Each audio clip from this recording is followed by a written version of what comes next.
They thought I was left with nothing. The truth was worth $57 million. The first thing she said to me was, "You're not getting a cent. Not a dime." She didn't whisper it. She said it loud enough for the entire law office lobby to hear. The receptionist even froze mid-type. I looked up from my phone slowly, pretending I hadn't already rehearsed this moment in my head for months.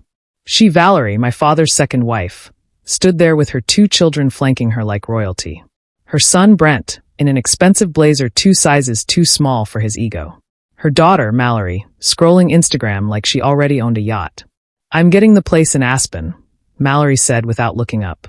Brent scoffed, "You can have the snow. I want the Ferrari and the penthouse downtown." Valerie purred at them, draped in diamonds and designer grief.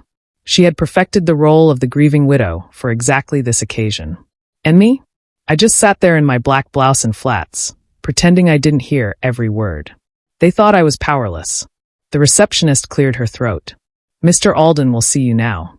We were led into the firm's old conference room.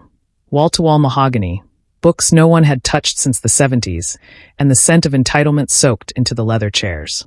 Mr. Alden, my father's attorney for over 3 decades, was already seated. "Please have a seat," he said, gesturing like a game show host. "This might take a little time." Valerie slid into the center chair, like a queen at her coronation. "Let's move it along, shall we? I have an appointment with our portfolio manager in 45 minutes. "Of course," Mr. Alden said. He opened a thick folder. "Let me first offer my condolences. Your husband—" Yes, she interrupted, dabbing her cheek with a dry tissue. "We all miss Victor terribly. Now, if we could proceed." I watched her with morbid fascination. She had been rehearsing this day since the moment they married. She had just never anticipated I'd be here to witness it. Mr. Alden looked to me. "Ms. Rowan, thank you for coming." Valerie's lips tightened. She clearly hadn't expected me to be acknowledged at all. He continued, "We'll begin with the reading of Victor Rowan's last will and testament, dated 7 years ago." 7, I said, before I could help myself. "Didn't he update it?" Valerie snorted. "Oh, sweetheart. He did. We updated everything after the wedding. The assets, the estate, even the cat's trust fund. Everything now belongs to his family. You know, the ones who were actually around for his final years." I said nothing, just stared at the polished table. It wasn't worth arguing. Yet. Mr. Alden, however, seemed oddly amused. "Yes," he said. "That is correct. Mr. Rowan did update his will. But not the trust." Silence. Valerie tilted her head. "Excuse me. The trust, Mrs. Rowan. The Rowan Family Trust was established 25 years ago, long before your marriage, and it operates independently of the will. In fact," he flipped to a much thicker folder. "Victor amended it 16 months ago." Now Mallory looked up from her phone. "Wait, what trust?" Brent leaned forward. "What do you mean amended?" Mr. Alden turned to me. "Ms. Rowan, your birthday is in June, correct?" I nodded. "Victor arranged for the trust to be triggered either upon his death or your 35th birthday. Whichever came first. As of now, the trust is valued at approximately $57 million. Brent coughed. Mallory gasped. Valerie's face turned the color of candle wax. "No," she said, almost too quietly. "That can't be. He signed everything to me." Mr. Alden smiled faintly. "He signed the will, yes. But the assets?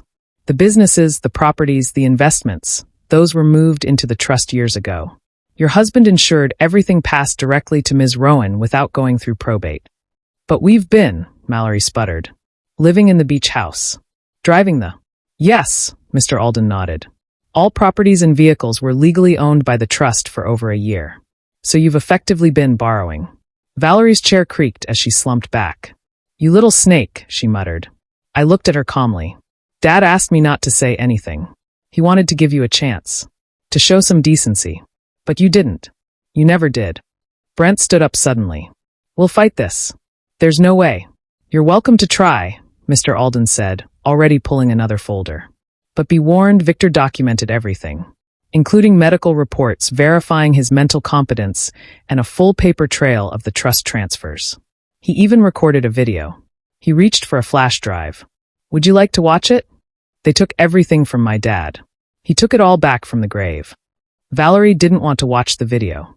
She stayed silent as Mr. Alden inserted the flash drive and the screen flickered to life. And then there he was, my father, sitting in a worn leather chair, the one from his study, a faint smile on his face and his wedding ring off for the first time in 20 years. If you're watching this, he began, I'm likely gone. But I need to say this with my own voice, not for the lawyers. For you. He looked directly at the camera. Valerie Brent Mallory. I wanted to believe you were genuine, that you loved me for me. But over time, it became clear. You loved what I had, not who I was. Valerie stood abruptly. Turn it off. Mr. Alden didn't move. I watched you isolate me from old friends, my father continued. Intercept phone calls. Hide letters from my daughter. Lie about visits. I was grieving when I met you, Valerie. I was weak. But I got better. And when I did, I saw everything. He smiled sadly. You moved your mother into the guest wing without asking. Brent opened 4 credit cards in my name. Mallory, you borrowed my foundation's money to buy handbags and cover your failed cosmetics startup. I let it go.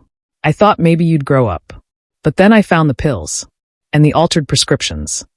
Valerie's face was white. She clenched her fists. I could almost hear the excuses forming behind her clenched jaw. So I planned ahead. And I told my daughter, Rowan, to pretend to be struggling. I asked her to play the part of the outcast while I moved everything I valued into her name, quietly, legally, permanently. He looked into the camera one final time. You tried to erase her. Instead, I erased you. The screen went black. The silence afterward was longer than I expected. Valerie was still standing, but her posture had changed. The smugness had drained out of her bones. Mr. Alden closed the laptop and cleared his throat. There is, of course, one final matter. The distribution of Victor's personal belongings not covered by the trust. He pulled out a slim sheet of paper. To my wife, Valerie Rowan, he read, I leave the sum of $1, which, after careful consideration, I believe fairly reflects the value she brought into my life. He placed a crisp dollar bill on the table. Mallory gasped. To Brent and Mallory, I leave the same. $1 each. He placed 2 more bills beside the first. To my daughter, Rowan Elise Rowan, I leave the rest of my personal effects, including photographs, family heirlooms, and written correspondence. Then Mr. Alden looked at me. And this. He handed me a sealed letter, written in my father's handwriting. But I didn't open it yet. Not in front of them. Brent slammed his fists on the table. This is bull. We lived with him. We were there. You were there, I said, like vultures are there. Valerie's voice cracked. You can't do this. We were his family. No, I replied calmly. We shared a house. That's not the same thing. I reached into my bag and pulled out 3 envelopes. These are eviction notices. You have 30 days to vacate the Aspen estate, the Manhattan condo, and the vineyard property. Mallory's mascara was already smudging. You can't. That's our home. No, I said, they're my homes.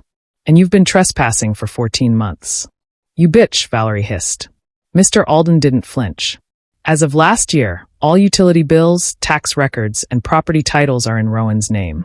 There is no legal leg to stand on. Brent muttered something about getting a lawyer. But I had already stood up, gathering my documents. Before I left, I turned back to Valerie. You underestimated my dad. And me. And I walked out. I sat in my car, gripping the envelope my father had left. When I opened it, I saw only a few lines, handwritten in ink that had slightly smudged at the edges. Rowan, if you're reading this, then I'm finally at peace. You never wanted my money, only my time. That meant everything. Protect yourself. Don't give her an inch. I love you more than life. Dad. That night, I drove past the beach house. Valerie's BMW was still in the driveway. I almost laughed. She didn't know that every property had motion sensors. Every driveway had cameras. She thought I was walking away. She was wrong. 3 days later, I found an envelope tucked into my garden gate. No postage. Just a single photo of me, taken from behind a parked car outside my local grocery store. The message? Pretty house. Would be a shame if it caught fire. I went still. Valerie wasn't just angry, she was dangerous. They tried to destroy me. So I let the truth speak louder than their lies. The threat in that envelope wasn't just a warning. It was a promise. I called the police the same day. Filed a report. Showed them the picture and the note. The officer gave me a tired look, like he'd seen too many revenge plots turn into nothing. No crime here, he said. No direct threat. But we'll increase patrols. I wasn't satisfied. So I installed motion lights, upgraded my cameras, changed my locks again. I also started sleeping with my phone on my chest. And then, just when I thought things might settle, my phone rang again. This time, it was my supervisor at the nonprofit where I worked. Rowan, I wanted to give you a heads up before the board hears about this. Here's what. There have been allegations. Misuse of donor funds. Lavish spending. Unapproved travel expenses. My mouth went dry. That's not possible. I believe you, she said. But the optics are bad. Whoever sent this dossier knew what they were doing. The board voted to place you on administrative leave during the investigation. I just sat there, staring at the wall as my world shrank in on itself. She wasn't just trying to scare me anymore. She was trying to erase me. 2 days later, my social media accounts were flooded with anonymous comments. Things like, gold-digging daughter destroys grieving widow. Funny how she showed up after the old man died, huh? She stole everything. Should be in prison. Photos from my life, cropped, distorted, were circulating on forums and blogs I'd never heard of. Valerie had taken her campaign of venom online. And the worst part? It was working. I didn't want to go outside. I avoided the grocery store. I turned off notifications. I felt like a ghost in my own home. Until Brent showed up. I saw him leaning against a car outside the community center, where my support group met. Same designer sunglasses. Same smug smirk. Only this time, it didn't quite reach his eyes. I'm not supposed to talk to you, I said. The restraining orders for my mom, he replied. I just want to give you something. He handed me a folded paper and walked away. I didn't open it until I was home, with every door locked. It was a screenshot. A bank account in the Cayman Islands. The account holder? Mallory Whitfield. The balance? $1.4 million. I started shaking. I spent the entire night digging. It was like the door had cracked open and the whole rotten house was finally visible. There were 5 offshore accounts. All created within the past 2 years. All tied to shell companies. All linked to Valerie, Brent, or Mallory. All funded by quiet, steady withdrawals from a foundation Valerie used to co-chair. She hadn't just planned to inherit. She had been stealing all along. I called Alaric, my father's longtime friend, a retired tax attorney with a long memory and a short temper. Ready to light the match? He asked after I explained everything. No, I replied. I'm ready to bring in the fire department, the IRS, and 3 reporters. Good girl. We spent the next week building a case file thicker than a phone book. Financial records, transfer logs, anonymous tips, and every document was traced back to Valerie's hands. Then we hit send to the IRS Criminal Division, the DOJ's fraud unit, the state DA, and 3 journalists from reputable investigative outlets.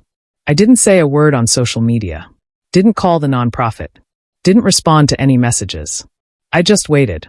And then the knock came, not at my door, at hers. Valerie was arrested mid-mimosa at the country club.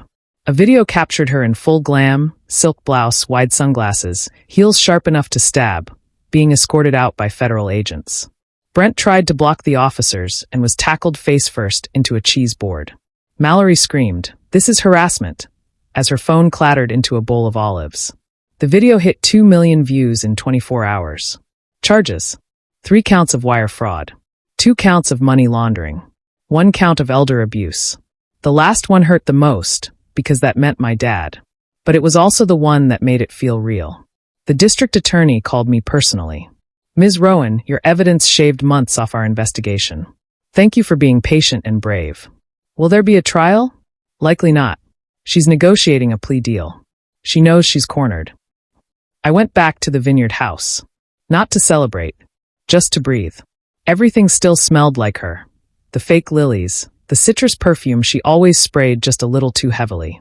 I opened every window and let the wind sweep her out. Under the bar, I found an old photo album, half of it torn.